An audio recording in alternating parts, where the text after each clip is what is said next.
The 805 Focus is brought to you in part by Nonprofit Connect. Nonprofit Connect provides superior leadership tools and resources so nonprofit leaders and board members can make valuable decisions to move their organization forward to a sustainable and vibrant future. More information on services online at nonprofitconnect.org.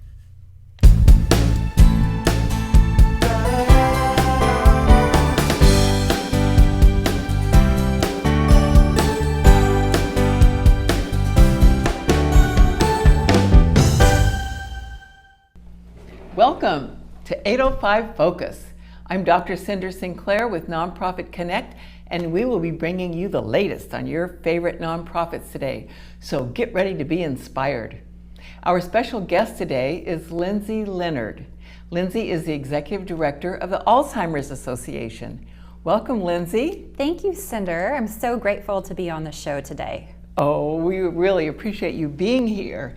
And I know that Alzheimer's has been very busy, meeting all the needs and adding services and pivoting with the pandemic, and you have been one busy person. And so we'd love to hear what's going on in your world at Alzheimer's. You are so correct. It has certainly added different layers of challenges for us to be able to best support the needs of our families. And our Alzheimer's Association chapter is called the California Central Coast. Oh. And our headquarters office is actually located in Chicago, Illinois. So there's chapters all across the nation. But our chapter specifically helps families living in Ventura County, Santa Barbara County, and San Luis Obispo. Okay, all right. So you serve all the 3 counties. We do, and it's just quite extraordinary how many families are in need of our services, which I'm really excited to share with you about today. In fact, this year we project that we'll be helping more than 3,000 individuals living along the Central Coast. 3,000, wow. Those are 3,000 individuals with some form of dementia and their families. Yes, and Alzheimer's Association, while our name is Alzheimer's, we do support those that have any form of dementia. Okay, good. And so maybe for those who don't really understand kind of the difference, like, is dementia sort of an umbrella and Alzheimer's is one type of dementia, or how does that work? Yes, dementia is an umbrella term. It is a syndrome, and under that there's roughly 50 different diseases, of which Alzheimer's disease has a majority of dementia cases. In fact, roughly 80% of dementias are specific to Alzheimer's disease. And then from there, there's, as mentioned, a variety of other types of diseases under the dementia umbrella. So 80%, that explains why we hear so much about Alzheimer's. So many people are affected by it. Yes, many people are affected, and the work that we do at Alzheimer's Association is to accelerate research, to find treatments, and to hopefully one day find a cure. Wouldn't that be amazing? Oh, yes. And we also work to maximize care and support to our local families, as well as to drive risk reduction and early detection of the disease. So we're really working on a multi-pronged approach. And in addition to that, we do a lot of advocacy efforts at both the state and federal level too. Wow, that is a lot. Yes. And I'll bet the caregivers really appreciate all of that support. Well, it definitely takes a village to be able to care for a loved one with dementia, with Alzheimer's. And so not only are our team of staff working to support their needs, and I'll definitely speak more to the programs, but we also have hundreds of volunteers each year that are giving their time to help with whether it's administration projects, whether it is with fundraising events, whether it is, just such a variety of different ways in which to get involved as a volunteer. But yes, speaking to the caregivers, currently in the United States, there's roughly 6 million people living with the disease.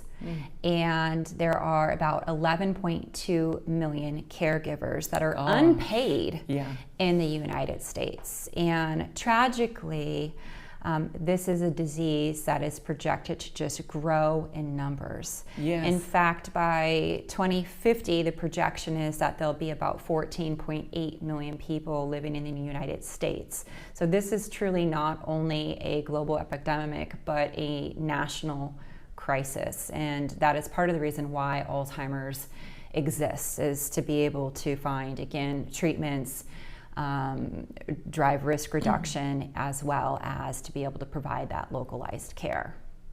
So do you have any idea why the numbers seem to be accelerating so quickly? Well, there's a variety of reasons. I mean, we could speak certainly to the fact that our population is further growing. We could speak to the fact that we're going to be having in the next couple of decades a larger percentage of the population being age 65 and older. Gotcha. This is also, interestingly, a disease that more commonly afflicts women. In fact, 2/3 of dementia cases are women. I don't think I realized that. Yes. So now you mentioned volunteers, and you have a lot of them. So let's just say that someone wants to get involved as a volunteer or find out more about the organization and how they could become involved on some level. How would they do that? Well, we have a lot of really great resources that they can search out to be able to find ways to get involved. But truly, I would recommend calling our helpline at 1-800-272-3900 or visiting our website at alz.org. That's www.alz.org. That's easy to remember, alz.org. And I bet all this information is on there. Yes, it is all on there, and we would love to have, if you're interested in volunteering and helping to make a difference, whether it's with a donation, whether it's with gifting of your time, whether it's with helping us with our fundraising events or our program events, to be a support group facilitator, we can't encourage you enough to call. We really have some amazing, compassionate staff at our chapter that would just love to speak with you. And I would love to mention a little bit more about that 1-800-272-3900 line. That's actually our helpline, and it's available 24/7 for people to call. Not only is it a great number to be able to find out resources, ways to get involved, but it's additionally an excellent source to be able to gain support, to better understand some of the warning signs of dementia and next steps for care for your loved ones. So that 24/7 helpline is available whether it's 2:30 in the morning and you may be having challenges with your loved ones, perhaps difficulty with going to sleep or something of that sort. We have compassionate master's levels clinicians that are staffing that helpline and are available at any time during the day or night, as well as holidays. Thanksgiving, Christmas, you name it, you need support. I can't encourage enough to reach out to our 24/7 helpline at 1-800-272-3900. Wow, that is quite a service in itself. It is a service. And so that service complements a lot of our local services that we offer, which includes support groups across our entire Central Coast. We have a variety of support groups for the spouse of a loved one that has dementia. We have support groups for those with early onset. We have support groups for adult children that are caregivers to their parents. We have really just a wide variety to be able to fit all types of needs. We are currently have been having our support groups virtually during this past pandemic. And we'll be working on returning some of those in person, really dependent on the wishes and desires of some of our constituents that we serve. Okay. So in addition to our support groups, we have educational programs that will really help to educate those about their needs, whether it's financial management, whether it's how to best help care for somebody, routines, different sorts of things that will make just caring for a loved one with dementia a little bit easier. We additionally have respite grants that we offer, some financial aid to those that qualify. And we have, as well as that, our care and consultation services and information and referrals. So we do really work to provide every source of information that we can so that our caregivers feel supported and those with dementia feel supported. They feel that they have tools available to them, and they feel that there is a family within Alzheimer's Association that's just really there to help them every step of the way. What a wonderful support system you offer Yeah. and have put together and maintain 24/7. That's incredible. What if someone wants to be a volunteer, but they say, gosh, I don't know that much about Alzheimer's. Wonder what help I could be? Well, contact us. Because just like the many wonderful organizations that there are in the community, there's so many different facets to be able to help support us.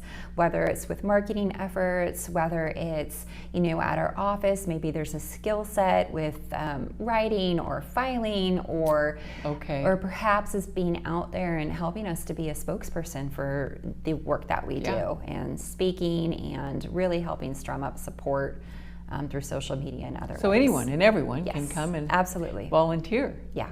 So does Alzheimer's Association collaborate with other organizations?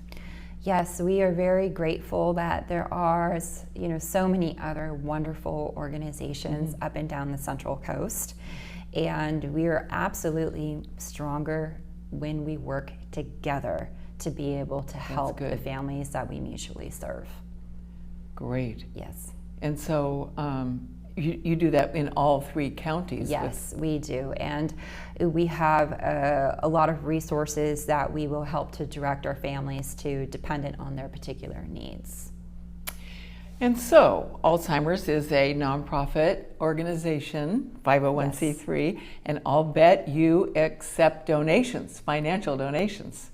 We do, and our donations, any donations that come in, really go to support our local families. And to make a donation, we do encourage to either call us and or find us on our website. Again, that's www.alz.org, and search for our local chapter, the California Central Coast chapter. Okay, so a person goes on alz.org and then they have to search for the local chapter. Yes. And it's called Central Coast. California and so Central. Then they're going to find that. Yes. They click on it. Yes. And once they get there, will there be a donate button then? Yes, it's very easy directives through that process. So a quick search on our website and you'll be able to easily find our chapter, or if there happens to be any other listeners that are visiting the Central Coast right now, just rest assured there's chapters across the nation that are working to be able to support our families. And that's great. In fact, right now with the Alzheimer's Association, just to speak to one of our other programs, our research program, the association is investing a lot of dollars into best of field projects. And we currently have, which I think your viewers might be interested in hearing about, is we currently have 730 different active projects that are occurring across 39 different countries. And we have $250 million invested in those research projects. So we are the largest nonprofit funder of research. In fact, interestingly, we're the largest funder of research only behind the Chinese and United States governments. Gee, that's saying a lot. So that's another one of our programs that the Alzheimer's Association supports, in addition to really caring for and loving on our local families. Wow. So, well, we have just a few minutes left. Can you think of anything else you'd like to tell the audience? Well, yes, different ways to get involved. I think There's so many organizations out there that, really we always encourage those that you feel the most passionate about. But again, until you really speak to us, we encourage you to call so that we can find out what your passions are. Some of our biggest fundraising events are a lot of fun. We have our annual Walk to End Alzheimer's event, and that's held each fall. And it's held in 5 different cities across the Central Coast. Okay. In East Ventura County, in Westlake Village, in West Ventura County in Oxnard, in the city of Santa Barbara, the city of Santa Maria, and in San Luis Obispo. Wow, you've got it covered. Yeah, so we'll be walking, we'll be donning purple on our walk days. Purple is the universal color for Alzheimer's awareness. So we'll be walking in purple with many other caring and supportive people that have wanted to get involved, want to help to, really help others and make a difference in the community. In addition to the Walk to End Alzheimer's, we also have other fundraising programs for people to become involved with. In fact, one that is really a lot of fun is called The Longest Day. Oh, yeah. And it's a year-round fundraising program where people can do a do-it-yourself fundraiser, and all proceeds will benefit our families. So we like to talk to people and say, what is your favorite? What are you passionate about? What's your hobbies? Maybe it's playing basketball, organizing a basketball tournament, wherein all proceeds from the tournament will benefit Alzheimer's Association. Maybe it's time to clear out that garage and do a yard sale. And all proceeds, again, can benefit the association. So whether your hobby is art, whether you have a book club, there's so many amazing and creative ways to get your circle of friends and family involved to be able to not only raise awareness, which is critically important because Alzheimer's is now the 3rd leading cause of death by disease in California, sadly, but to additionally raise funds to be able to make a positive impact. That's great. So if somebody wants to do that, I bet they could call you and just sort of brainstorm what they might do. Oh yeah, we would love to do some brainstorming. Oh Yes. gosh, and then you'd probably find some way to support them along the way. Of course. Whatever kind of help they might need. Yes, we have a lot of different tools, resources, not only from our staff team, but different materials that they can use as well. That is wonderful. Gosh, Alzheimer's Association, you folks are doing a lot to help so many people. And I love it that, okay, the headquarters are in Chicago, but it sounds to me that it's very tailored, that your services, fundraising and all that, very tailored to each individual geographic area, like the Tri-Counties. Yes, our local staff team and volunteers are fabulous. I work with an incredible and talented and dedicated staff team, and they're very intimately aware of our many communities, which are very diverse across the Central Coast, and being able to help raise awareness and be sure that our families have access to our services. Great. Well, Lindsay, thank you so much for joining us today. And thank you for all your incredible work. And please tell your team. Thank you so much. Thank you, Cinder. I'll be sure to do so. Yeah. Thank you, Lindsay. And now our next guest is Molly Delavette. Molly is a volunteer caregiver with Alzheimer's. So Molly, thank you so much for being with us. You're welcome. I bet you've got some interesting stories to tell us in a slightly different perspective from Lindsay's. Right. Actually, I'm living with a patient that has Alzheimer's. My husband has Alzheimer's. Oh. And so now I have the hands-on experience of living with this every day and caring for my husband and Gosh. making our lives happy and healthy and safe. You are a brave and wonderful woman. You get what you get, These are the vows that we made to each other almost 53 years ago. Gosh. So So how long have you been a caregiver for him? we have known about 4.5 years that Oh, Peter okay. has Alzheimer's. We, in our route to find out about what was going on, is a little bit different in that we weren't looking for a dementia issue. My husband has epilepsy, and he'd had a seizure, and they had increased his medicine, and the medicine for controlling seizures also affects your cognition. So I was thinking he was on too much medicine. The neurologist, who know more than the wife, said, let's do some other investigation. In the process, he ended up having a neuropsychological exam that indicated that he was, actually we were told he was an early onset dementia, which was not exactly correct because he was 70 at the time. So it was like, so what do we do next? So we were living actually between two places, Pensacola, Florida, and Bloomington, Indiana. Oh gosh. And Indiana University Medical School, where my husband went to school, was just 50 miles down the road. So we went to the medical school and to the neurology department there, and ended up, Peter had an amyloid PET scan, which is about the most accurate means of diagnosing Alzheimer's.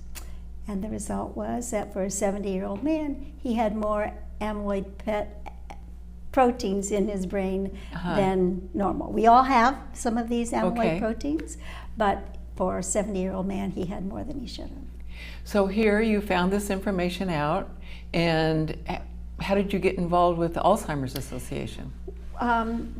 Because of his epilepsy, we had been involved with the Epilepsy Society, both in Florida and Indiana. So we know the value of support groups. And so immediately we contacted the Alzheimer's Association in Indiana and Florida, and then our children both live in California. Our daughter is in the Santa Barbara area, our son is in San Jose, so we basically decided that we needed to be closer to them.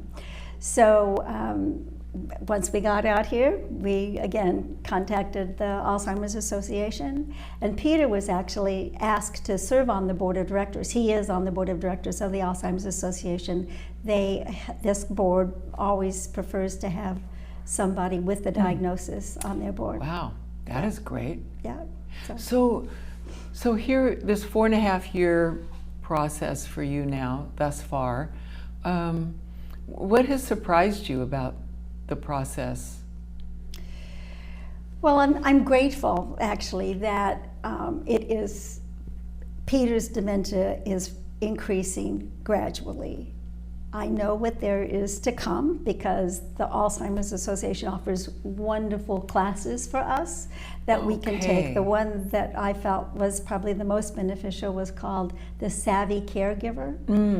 And it's a wonderful course. You get a lot of information all at once that to begin with is a little overwhelming, but it helps you to prepare for what the future will bring. So I took that, and our children have also taken courses. That's great. And again, one of the beauties of the pandemic is that these have been offered online and Zooming and so forth, so it didn't matter where you lived. But the support that has come from the Alzheimer's Association has just been tremendous, and that helps us to prepare ourselves for what's in our future. Gosh, so a lot of times people have dementia, a loved one has dementia, Alzheimer's, some form, and they don't recognize the signs yet, or they're wondering, but they don't hardly even want to say the words.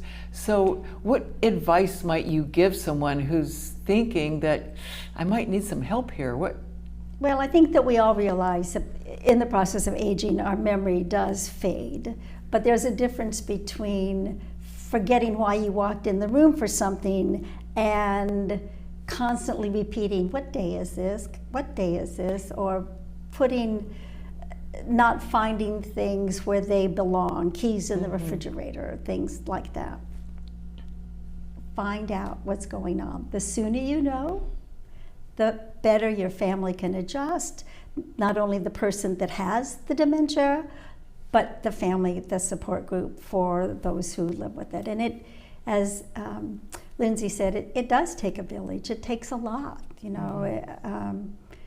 it can be exhausting and frustrating, and so the sooner you know and the less stigma that is involved with this illness, the better off all of us will be.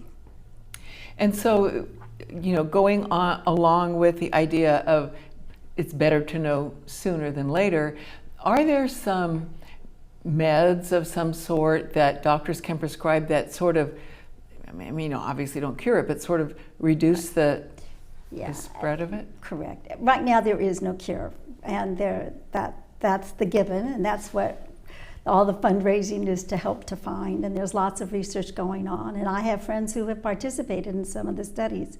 But yes, there are some medicines that can be given that help to slow that decline to more of a gradual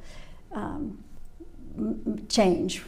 They don't last forever, and there are different types. So I don't know all of the names of them. But some people have a patch. My husband takes an oral pill, and I do feel that has helped. But everybody, as with most illnesses, it progresses individually with the people. Of course. Okay. So another reason to really contact somebody if you have questions. And to begin with, obviously, is your your GP, your family practice, whatever doctor, who will most likely refer you to a neurologist. And not all neurologists deal with dementia. But there are tests that can be done, some of which are simple, and others are a little more involved and a little more expensive. But there are ways of finding out what is going on, and that's what you want to do. So do you have any special background? I mean, what if somebody is watching and they're thinking, oh gosh, I don't know anything. I don't think I could ever be a caregiver, but what in the world am I going to do? What would you say to them? Now, I have no special background. There is so much support available. I have to say, the support group that we've been involved with for 3 years in Santa Barbara, before the pandemic, when we were meeting in person, we met every other week. And we all met together, those of us who are caregivers and those who have the diagnosis, and visited and greeted each other, and then we separated, and we had different programs going on with each group. When the pandemic hit, our support group leaders were willing to do a Zoom every week.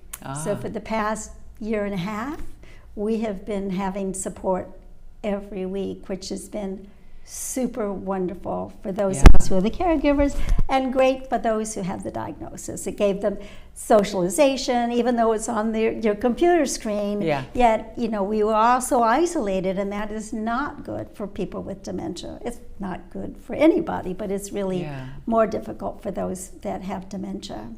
So you just find that group, find the help, don't be shy about it.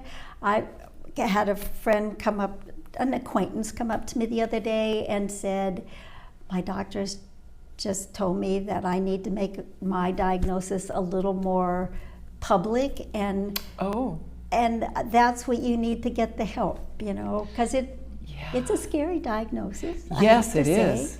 It's not anything anybody plans for or looks forward to, but there is help, and those of us that are involved with Alzheimer's and or dementia of any kind are more than happy to share our knowledge and give our support and friendship to people as they learn what's going on in their lives.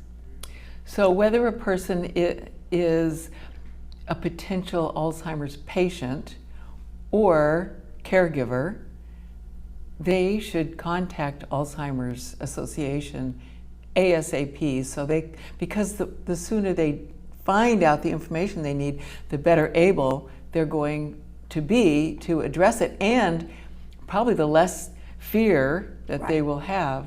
As with most things, the more you know about it, the less scary it is. And yes, and there is research that's out there that is helpful. You don't have to reinvent the wheel. You just have to internalize it and learn what's best for you and your family and how to make the adjustments. So do you volunteer for Alzheimer's in any other way? Well, I mean, you have your hands full, but... I do, in the fact that Peter's not driving, so I do drive him to the board meetings, and I get the advantage of being on the board meetings and helping with that, things that come along on the board.